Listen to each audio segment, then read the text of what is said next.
the silence of space was broken by the guttural roar of the alien warships as they descended upon Earth.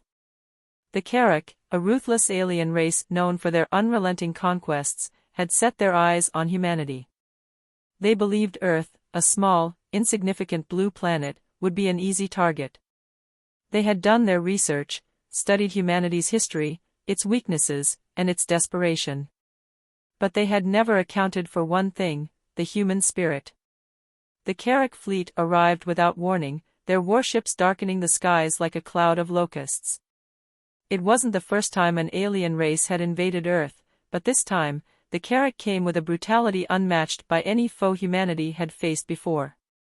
The first wave struck cities like New York, London, and Beijing, symbols of human pride and progress.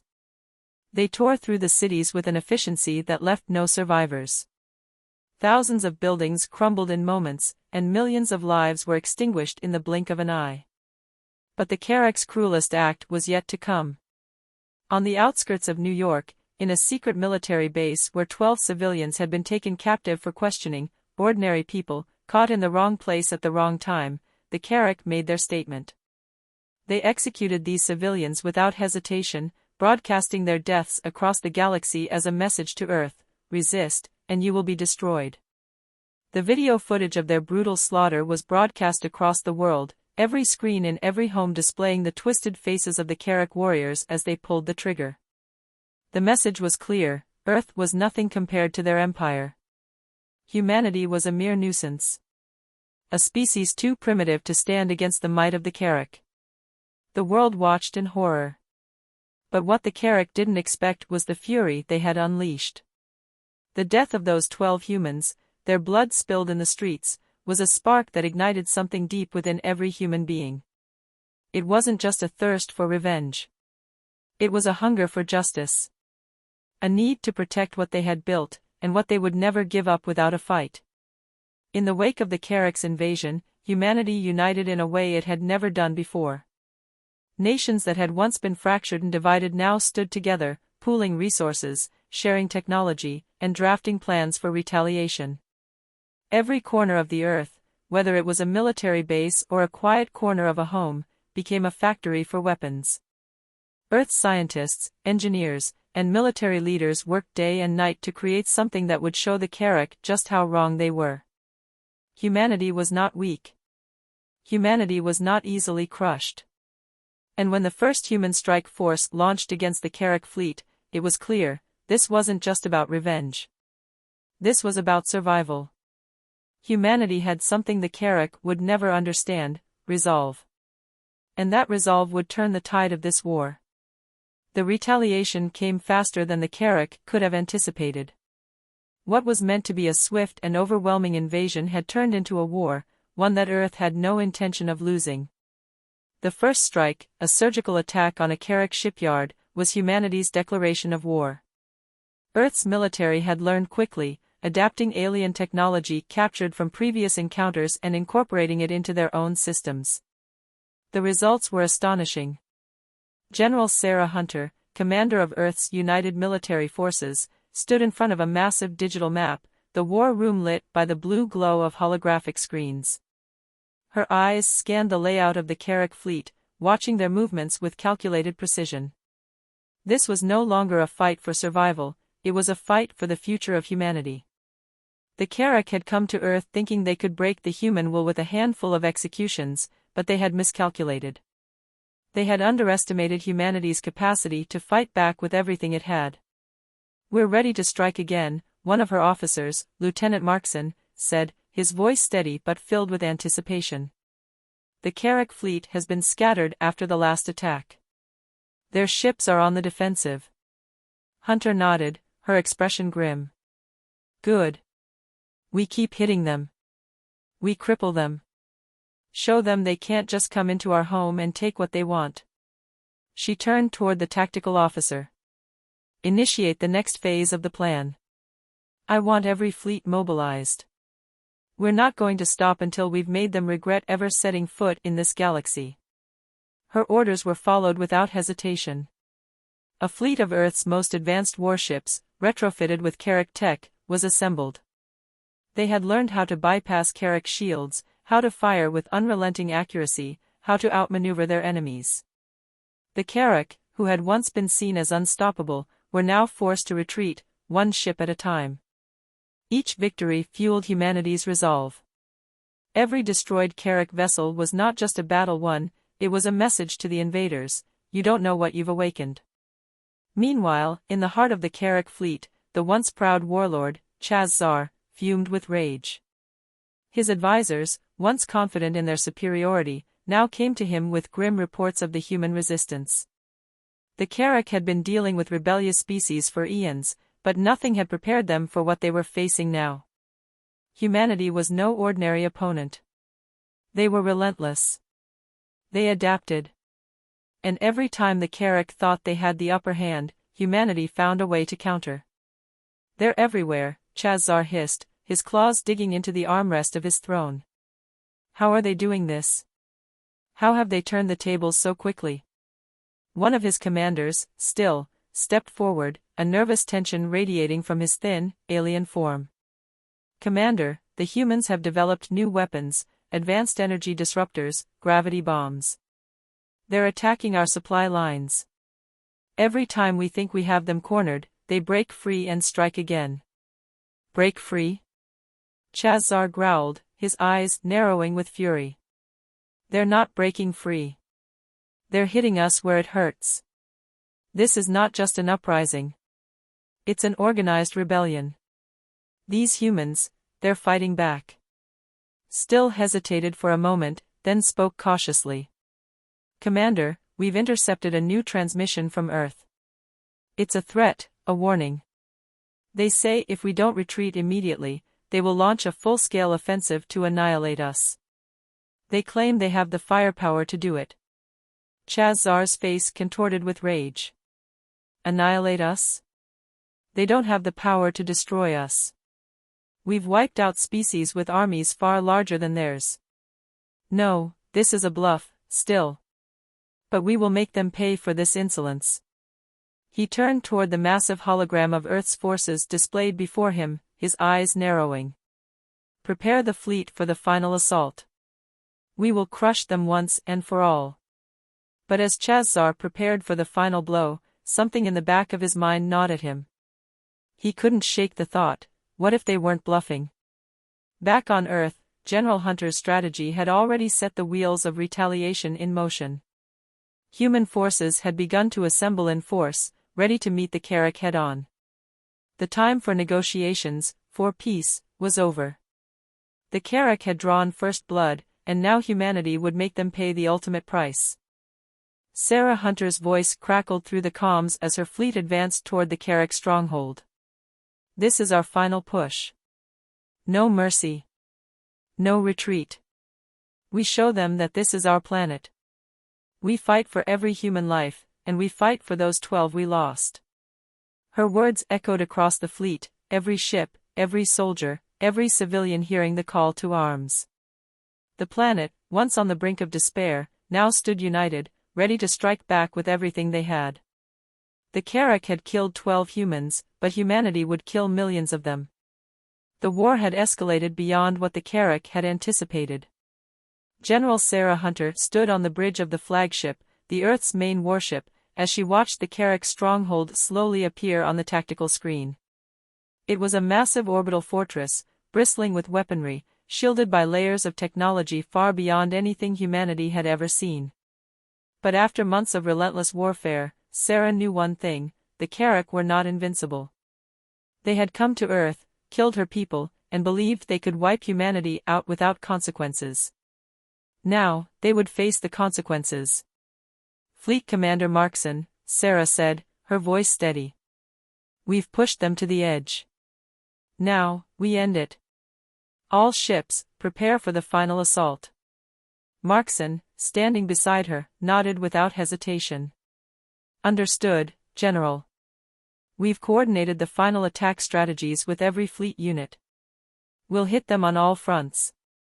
Sarah watched as the vast array of human warships, each a product of months of innovation and battle-tested experience, began to form up on the tactical map. These were the same ships that had once been seen as underdogs in the galactic arena. Now, they were the vanguard of humanity's most crucial battle. No longer just defending their homes, they were about to take the fight directly to the heart of the Carrack war machine. She turned to her second-in-command, Captain Riker. "We'll need to disable their communication systems first. Without that, their coordination will break down. Once we've isolated their fleet, we push in with the heavy artillery." Riker nodded. "We've already sent a fleet of stealth bombers to target their comm satellites. It'll be a quick hit." Sarah's eyes lingered on the screen. The Carrack fortress was heavily fortified, and they would need to outmaneuver the massive defenses to get a clear shot at the weak points. This would be their last chance, and it had to work.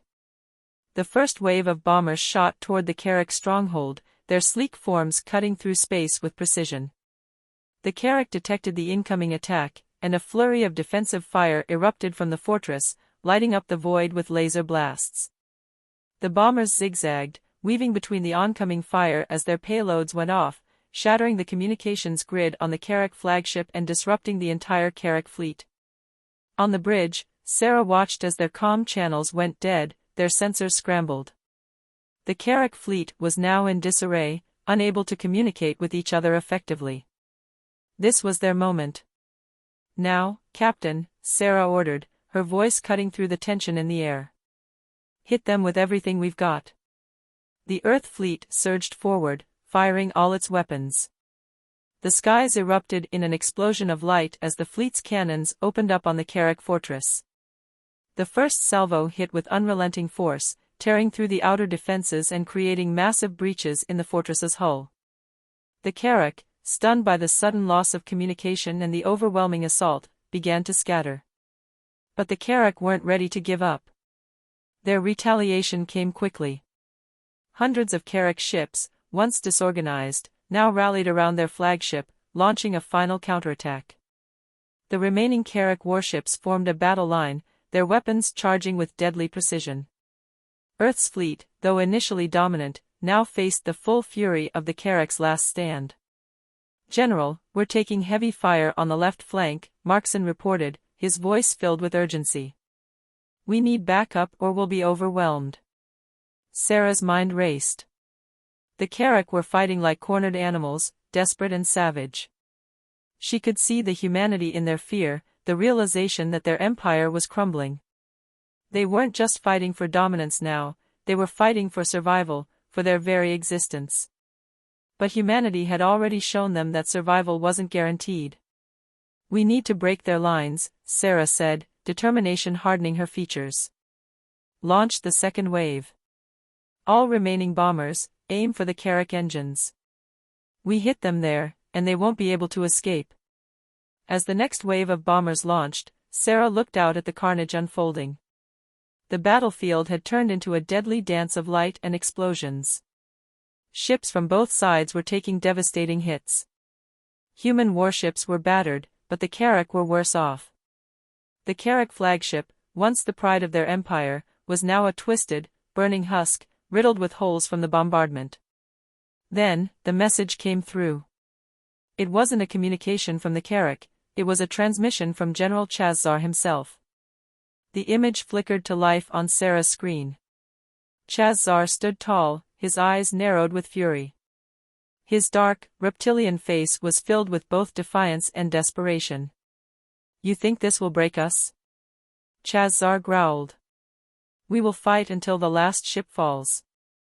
You will not win, humans. This galaxy belongs to the Carrack." Sarah's expression hardened as she stared at the warlord. His words were filled with pride, but Sarah could see it in his eyes, fear. The fear of a warlord who knew that his empire was crumbling, and he had no one to blame but himself. His invasion of Earth had been his greatest mistake. She leaned forward, meeting his gaze through the screen. "You had your chance, Chazar. You took the lives of 12 innocent people. And now we will take the lives of millions of you. This ends today." Before Chazar could respond, the final wave of Earth's fleet hit the Carrack flagship. The massive structure shattered, splitting in two as the human assault reached its peak. The explosion that followed was visible even from the far reaches of space, a burst of light that seemed to shake the very stars. The Carrack fleet was no more. Chazar's empire, which had once been invincible, was reduced to nothing in a matter of hours. And the Carrack, those who survived, would remember the day when humanity, in their anger, in their grief, had shown the galaxy just how powerful they could be. It was over. Humanity had won. The aftermath of the battle felt almost surreal. The vast expanse of space, once filled with the might of the Carrack fleet, was now silent. The remains of their warships drifted in the void, their twisted forms evidence of humanity's wrath. The Carrack flagship, the symbol of their supposed dominance, was reduced to a shattered mass of debris, and the surrounding ships followed soon after, either broken beyond repair or fleeing into the far reaches of the galaxy. But the victory was bittersweet. The cost of the battle had been high. Earth's fleet, though triumphant, had sustained heavy losses.